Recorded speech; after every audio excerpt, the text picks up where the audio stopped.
Olá pessoal, tudo bem com vocês? Sejam bem-vindos a mais uma aula. Espero que estejam todos bem acomodados para assistir mais uma aulinha. Eu sou Jaqueline Carvalho, professora de Geografia da EJA e hoje a gente vai aí com o nível 2, certo? Então vamos lá, pessoal.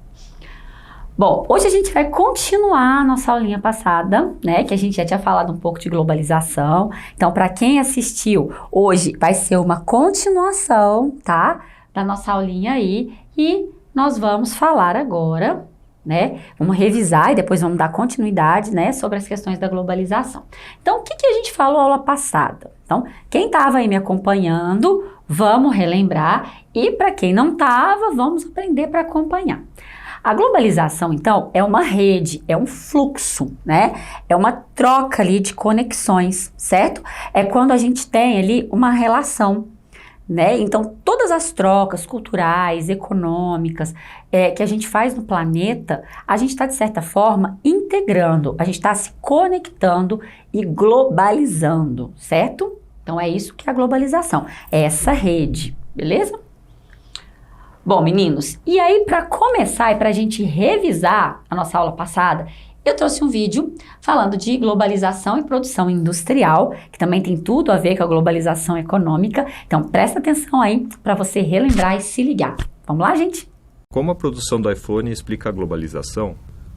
Uma das principais características da globalização é o envolvimento de trabalhadores de vários países no processo de fabricação de um produto.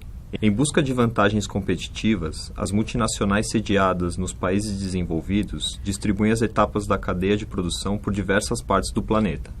Para entender melhor como este processo funciona, vamos ver como é fabricado o iPhone. O smartphone da Apple foi desenvolvido na Califórnia, nos Estados Unidos. Na sede da empresa trabalham profissionais como engenheiros, designers e programadores, responsáveis pelo projeto e aprimoramento do produto. A operação de criação do iPhone está toda concentrada nos Estados Unidos, mas o smartphone é feito com matérias-primas obtidas em outros países, principalmente na África. Componentes minerais como tântalo, tungstênio e estanho são extraídos de nações pobres, como a República Democrática do Congo. Essas matérias-primas são utilizadas para fabricar os diversos componentes que fazem parte do iPhone, como processadores, telas, câmeras e bateria. Mas a produção desses componentes é feita longe da África, em países como Alemanha, China, Taiwan, Coreia do Sul e Singapura. Já o processo de montagem do iPhone, etapa em que todos esses componentes são integrados ao smartphone, é concentrado na empresa Foxconn na China. Mas por que a Apple prefere montar o iPhone na China e não nos Estados Unidos? A principal razão é que os chineses dispõem de mão de obra mais barata e uma legislação trabalhista que permite jornadas de trabalho mais extensas. Isso diminui consideravelmente os custos de produção do smartphone. Após ser montado, testado e embalado na China, o iPhone está pronto para ser enviado aos pontos de distribuição em todo o mundo. Esta última etapa fecha um complexo ciclo de produção típico do mundo globalizado. O processo envolve trabalhadores com baixa remuneração em diversas partes do planeta, cria menos empregos no país onde está sediada a multinacional e potencializa o faturamento da empresa que desenvolveu o produto. Bom, assistiram ao vídeo? Pois é, então eu trouxe aí como forma de revisar a aula passada, né, e ilustrar também para quem já assistiu a outra aula, para a gente relembrar o que é a globalização, essa questão da economia, ok, pessoal? Então vamos lá dar continuidade à nossa aulinha.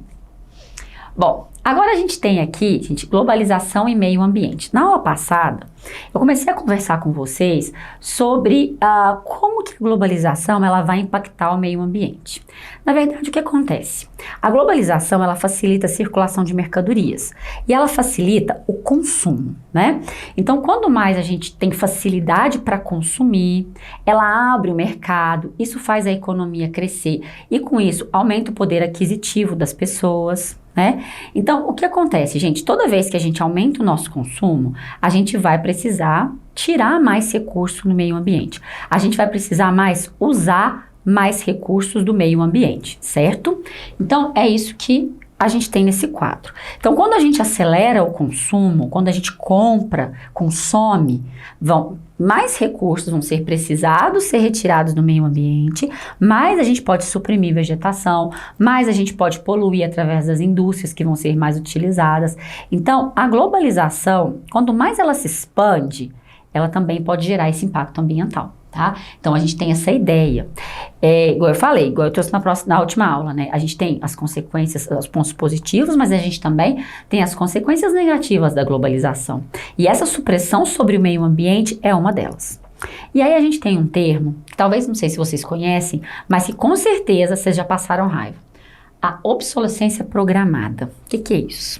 Vocês já viram que a gente compra um produto, principalmente eletrônico. Esse eletrônico é o que mais acontece.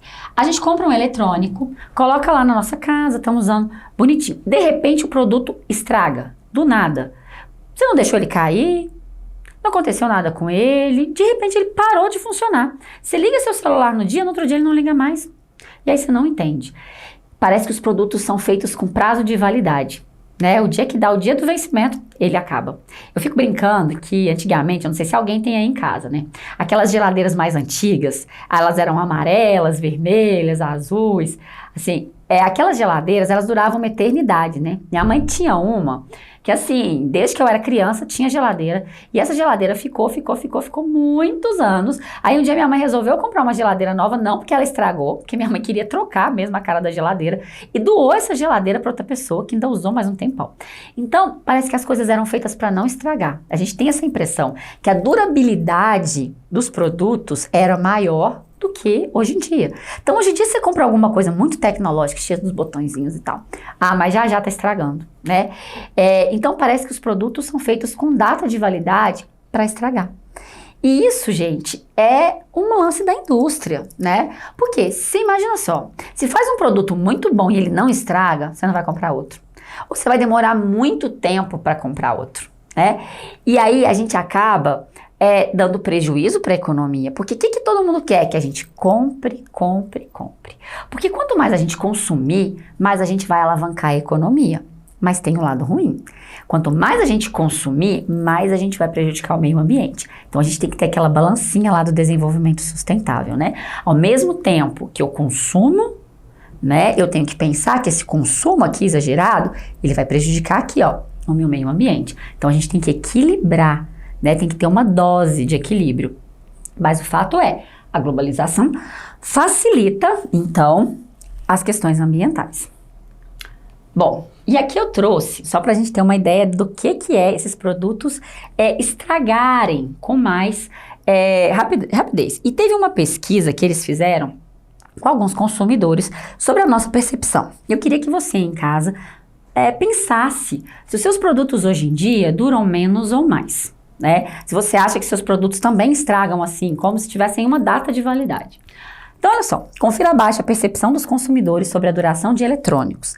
A maior parte da população avalia que eles estão cada vez mais efêmeros, ou seja, com menor durabilidade, que eles estragam mais rápido. Então, vida útil real e o ideal. O que as pessoas imaginam? Que um celular, ele deveria durar mais ou menos uns 5 anos, 5,3, que está durando 3. O computador, de 6 a 7 anos, ele está durando 4. Uma impressora, quase 7 anos, está durando 4 também. A televisão, 10 anos. Você compra uma televisão para ela durar 10 anos. Aí o pessoal está tendo a percepção que com 7 anos ela está estragando, né? Então, o que o pessoal fala? Que as coisas antigas, que os produtos antigos, né? O antigo não funciona mais. Você tem essa impressão que você tem um celular, que ele está funcionando, mas aí você acha assim, esse negócio tá funcionando direito, mas não tá nem atualizando os aplicativos, preciso comprar um novo, né? Aí você vai lá, ó, o novo é moderno e tem mais funções, 47% das pessoas. Você é aquela pessoa que enquanto seu celular tá funcionando, ou sua televisão tá funcionando, tá bom ou não? Eu preciso trocar porque o novo tem mais funções, eu vou trocar porque o novo é mais bonito, ou porque ele é mais moderno. Qual que é a sua percepção? Então, olha só. As pessoas acham, né, que o que deveria durar mais de 10 anos? Uma geladeira, um fogão, uma máquina de lavar roupa, Mas nem sempre é assim, né, gente? E olha só, 93% acredita que hoje em dia os eletrônicos duram menos que no passado. Aí eu deixo para vocês essa pergunta, o que vocês acham? Vocês acham que hoje os eletrônicos duram mais ou menos? Minha opinião pessoal é que dura menos. Certo? As coisas estão ali, de repente elas estragam no estalar de dedos. Então a minha percepção é que elas duram menos. Mas eu vou deixar vocês aí com a opinião pessoal de vocês. Bom, e por causa da gente comprar e dos produtos se estragarem, desse consumo elevado, e olha que o Brasil não é o país que mais consome no mundo. A gente tem países que o nível de consumo é muito mais alto, como por exemplo os Estados Unidos. Os Estados Unidos é um dos países do mundo que mais consome. Então olha só, o mapa do lixo. O Brasil é o quarto maior gerador de resíduos plásticos do mundo e esses dados são de 2016. Isso não mudou muito, gente, né? Então, a gente gera muito resíduo de plástico e a gente está vindo aí numa tentativa de algumas empresas trocar por materiais mais sustentáveis, utilizar outros tipos de produto. Tem lá a ideia, já viram a ideia do canudinho? Que é para usar o canudinho que não é descartável, aquele de plástico, mas é para você usar o canudinho que você consegue lavar e reutilizar. Justamente é uma tentativa, né? Então, olha só. Quando a gente pega esse ranking, a gente vai olhar o seguinte, que 70,8% então, do lixo produzido, do plástico produzido no mundo, vem dos Estados Unidos. É claro, eles têm um maior padrão de consumo. O americano tem um poder aquisitivo maior. E eles são uma sociedade consumista, então por isso, primeiro lugar para eles. Em segundo lugar, a gente tem a China, com 54,7%. O que é isso, gente? Os chineses, eles têm uma população também muito grande, então isso aumenta o padrão de consumo. E como é um país muito industrializado, acaba que eles também usam mais esse recurso. Em terceiro lugar, a gente tem a Índia. A Índia tem a segunda maior população do mundo hoje, gente. E ela está cada vez se industrializando mais. Depois a gente tem aqui, e em quarto lugar, o Brasil, né? Nós também temos uma população grande, é a quinta maior população do mundo. E a gente ainda precisa melhorar muito essas questões e usar outros tipos de material ao invés do plástico, ou diminuir o uso do plástico, né? E em quinto lugar, a gente tem a Indonésia, tá? Então esse é o quadro dos maiores geradores de plástico do mundo. Não é um ranking para a gente se ostentar, não é um ranking para a gente se orgulhar. Então a gente deveria pensar em métodos e alternativas para melhorar esse quadro. Então olha só, aqui a gente tem lixo gerado em milhões de toneladas. Então a gente tem aqui o acúmulo, né, do lixo. Eu já falei nisso numa aula anterior, que são as ilhas de plástico nos oceanos, que são os locais onde a gente concentra muito resíduo, são os locais que a gente concentra muito plástico, tá? Então aqui a gente tem esses locais, né? No Pacífico Sul, no Atlântico Sul, no Atlântico Norte, aqui no Índico e a grande ilha de lixo do Pacífico, essa é a maior, tá? Então, pessoal, falando nessa ideia, né, a gente está falando dos eletrônicos, da obsolescência programada, que os eletrônicos acabam ficando obsoletos ou se estragam muito rápido, né, que a gente tem a percepção que o antigo dura mais. A gente vai falar da indústria da moda. A moda, ela é também relacionada a essa questão da globalização. Por quê? A globalização, ela acaba impondo um maior poder de consumo, como a gente já falou. E a moda é uma indústria extremamente rentável. Então, já observaram que todos os anos a moda muda? E às vezes muda a cor, né? Então, o casaco que no outro ano era rosa escuro, agora esse ano ele é rosa claro. No ano que vem ele vai voltar a ser rosa com bolinha. O salto do sapato da mulher, da sandália, que era fino, agora é quadrado, né? O ano que vem vai ser sem salto. Na verdade, é uma porção de parâmetros que a moda vai criando para nos obrigar a trocar as nossas roupas, a trocar os nossos sapatos, a trocar, né, as nossas vestimentas só para acompanhar essa moda, né? E aí a gente acaba fazendo o quê? Consumindo cada vez mais. E cada vez que a gente consome, a gente acaba degradando mais o meio ambiente e a gente acaba suprimindo mais vegetação, enfim. É ótimo para a economia que a gente compre, né? A gente já falou sobre isso, é excelente porque a economia cresce. O nosso consumo faz a economia crescer. Mas, por outro lado, o nosso consumo, né, degrada o meio ambiente. Então, a ideia da moda mudar todos os anos, a cada estação, né? O inverno do ano passado já vai ser diferente do inverno desse ano. A roupa do verão do ano passado é diferente da roupa do verão desse ano. Isso cria uma indústria do consumo, isso cria uma indústria que vai abalar a questão do meio ambiente. Então, globalização, moda e consumismo andam juntos, tá? Um vai interferir no outro, porque a globalização, ela impulsiona a indústria da moda e a indústria da moda, ela impulsiona o consumismo. Uma é a mola propulsora da outra. Então, toda vez que a gente compra uma roupa com a necessidade de atender à moda, a gente, na verdade, né, talvez a gente não precise, mas a gente compra por modismo, a gente está, na verdade, impulsionando a mola do consumismo. Então, isso aqui tem uma relação muito ampla, certo? E vocês já pararam para perceber que a gente usa uma roupa hoje, né, aí a gente guarda ela. Então, ela cai de moda, ela meio que cai de moda. Daí, se você deixar ela guardada ali 5 anos no seu guarda-roupa, talvez até menos, ela volte a ser usada novamente. Gente, mas não tô mandando você guardar as roupas não, tá? Porque a gente tem que doar, né, o que a gente não usa, obviamente. Até pra gente ajudar, né, a questão do meio ambiente, ajudar as pessoas que precisam mais. Então, na verdade, é reutilizar essa roupa e doar para as outras pessoas aquilo que não serve mais na gente, ou que a gente não acha que compõe mais o nosso estilo de vida, o nosso gosto pessoal. Então, a gente tem que reciclar dessa forma, para a gente poder melhorar essa questão aqui, tá? Então, vamos pensar, eu trouxe justamente esse tema por ser de muita circulação. A moda, ela sempre vai circular nesse âmbito do consumismo, impulsionada, então, pela mola da globalização, certinho? Então, meninos, a gente trouxe aí alguns aspectos desse mundo globalizado. Essa foi uma aula complementar à aula que a gente tinha tido anteriormente. E agora, a gente vai falar um pouquinho das atividades, certo? Então, vamos lá. Número 1, vamos lá, vamos ver se vocês lembram do que a gente falou. Hoje eu não trouxe questão fechada, hoje eu trouxe 3 questões abertas pra gente pensar, pra gente conversar um pouquinho mais, tá? Então a primeira aí, quais são os pontos positivos do processo de globalização? Os pontos positivos do processo de globalização, gente, ele ajuda na circulação de mercadorias, ajuda na circulação de informação, na criação de tecnologia, na circulação dessa tecnologia. Ele ajuda no crescimento econômico, né? Na divulgação de conhecimento científico, na educação, certo? E na questão dos medicamentos, né, gente? A gente não pode esquecer, medicamentos criados em outras partes do mundo chegam até nós.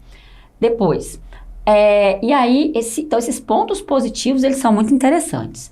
Quais são os aspectos negativos provocados pelo processo de globalização? Pensa aí. A gente colocou aqui o que é de positivo. Então, eu queria que vocês pensassem um pouquinho no que é de negativo. Pare e pensa aí, meninos. Negativo, a gente tem maior circulação de doenças, e eu trouxe hoje na aula o exemplo da pandemia, né? A gente tem, mas outras doenças também podem vir a circular com mais facilidade. A gente acentua as desigualdades, a gente aumenta o consumismo, né? A gente facilita na informação, na divulgação de fake news, de notícias mentirosas, né? Então, esses são alguns dos aspectos negativos. As crises econômicas circulam com maior facilidade. Então, esses são alguns dos aspectos negativos. E a 3, por que os Estados Unidos produzem seus tênis na Ásia e não fabricam no seu próprio país? Olha só, isso é uma questão da globalização. Vamos pensar no caso concreto, então. Vamos pensar que os Estados Unidos têm várias fábricas de tênis, né? Enfim, então ele tem a fábrica de tênis. Lá ele desenha, lá ele idealiza aquele produto. E quando aquele produto é produzido nos Estados Unidos, não.